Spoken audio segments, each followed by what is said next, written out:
These two bikes, my friends, are the GasGas SM700 and ES700. And while they look pretty much the same, you know, the same engine, a lot of the same chassis, there are some key adaptations to each model that make them completely different when it comes to riding. So in this video, I'm going to tell you absolutely everything that you need to know about them. Now, I'm going to say up front, these two bikes are pretty much exactly the same as their KTM 690 and Husqvarna 701 equivalents, but that's not a bad thing. It means that they get the same engine, and so although these two bikes are pretty much new for this year, they get years and years of development into this big single-cylinder engine, and it really is the standout feature of both bikes. 693cc, so the biggest single-cylinder engine you can buy on the market, I think, at the moment, and as such it makes loads of power, so 74 horsepower peak, and it revs up to 8,000 RPM, which is pretty impressive for a big single. You've also got bags of torque, so 73.5 Newton meters at 6,500 RPM. But on top of that, it's not just all like aggression, it is actually quite nice and smooth given the engine configuration. Like I say, lots of years of development have gone into it. It's been used in road bikes in the past, and so I think it's impressively smooth even as you climb up through the rev range. Now you get a 6-speed gearbox, so absolutely appropriate for road riding, a slipper clutch, which is a nice feature too, especially on the Supermoto, and you've got an up and down quick shifter as standard, which only enhances the sense of sportiness. Lastly, on the engine, I think they sound pretty nice as well, especially this Supermoto, which has got the Remus accessory silencer. Have a little listen yourselves.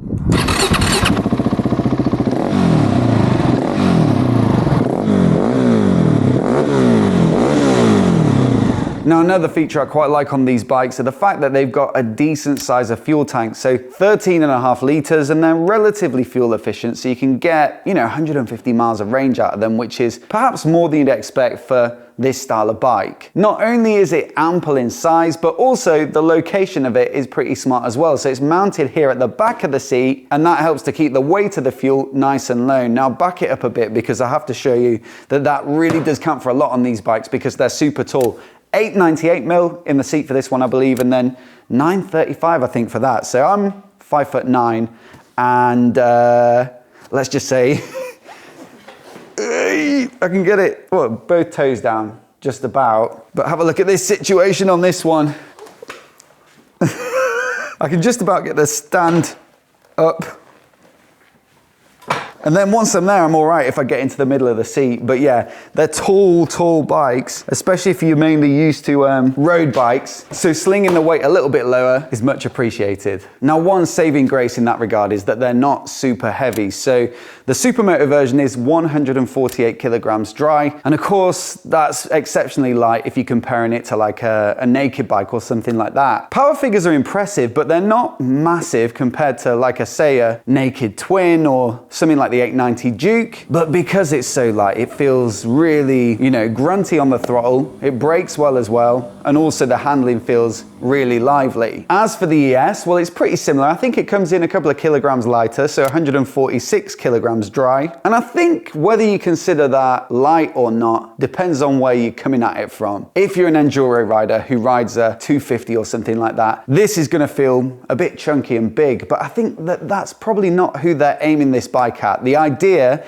is that it's got enough power and torque and cruising ability to be able to do quite a bit of road riding, and yet when you do get to the trails and the off-road sections, it's a really super capable bike. So really, it's like a more aggressive idea of an adventure bike, a more off-road biased adventure bike. And in that regard, you would consider this to be really light, like 50 kilograms lighter than something like a 890 Adventure, more than 50 kilograms. Now, on both of these bikes, you've got great mechanical components. So suspension comes from WP, which is owned by the KTM group. You'll see it on all the KTMs, all the Huskies, and as such, these GasGas bikes as well. And it really is top-notch stuff. Nice and long on both bikes, so 250mm of travel front and rear on the ES, 215 on the front and 240 on the back on the Supermoto, and it's fully adjustable, so you can really get it dialed into your exact preference. In fact, one of my favorite features on these forks is the fact that the adjusters are little thumb twiddlers, and you can even make changes while you're on the road without getting off the bike. Now, I wouldn't say my off-road riding can really take the ES to the extremes of its capability, but I will say that I've noticed that this bike does feel very, very good. I think it's the fact that it's not super heavy, so it's not lurching back and forth too much, but also the quality of the suspension. It just feels amazing to ride on like tight, twisty roads. Now you've also got excellent braking components as well. So Brembo all round, you've got a 300mm disc on the front here and then a 2-pot caliper. Absolutely appropriate for the sort of riding it's intended for, and a 240mm disc at the rear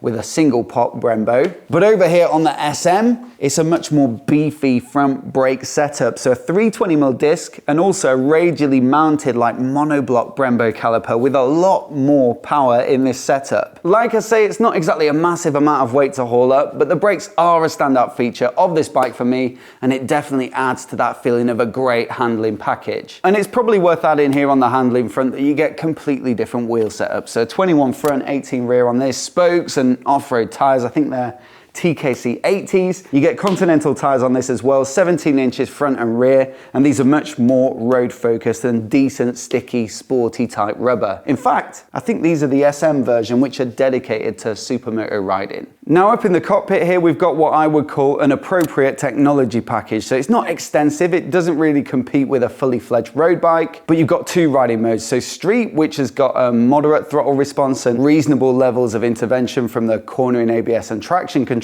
but also a supermoto mode, and that switches off the ABS on the rear that allows you to slide the back of the bike out with the rear brake, turns down the amount of traction control, so again you can power slide it but also get the front wheel up a bit, and also gives you a little bit more liveliness to the throttle response. Everything else is pretty basic, you know, it's a simple dash, simple lighting, that's pretty much it. But for a stripped back and aggressive kind of bike that's meant to be super lightweight, it feels like absolutely everything that it needs. I think the key question for these 2 bikes though is whether they're worth it at just shy of 10 grand each. You know, for just a grand or 2 more, you could buy an 890 Adventure, which is going to be substantially more capable on the road than this. And at the same time, you could buy an 890 Duke for pretty much the same money. And again, it's going to have more versatility and long range ability on the road. But I think the strength of these 2 bikes lies in their specificity. You know, the Supermoto is not exactly for somebody who's looking for an all-rounder. It's absolutely focused on being the most possible fun it can be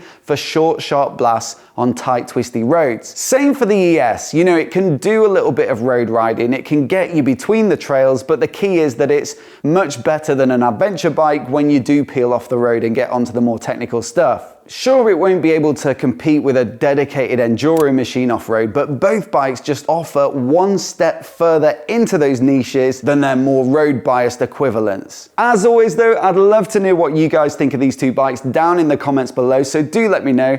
And if you're new here and you want to see more videos like this, hit subscribe, and I'll see you in the next one.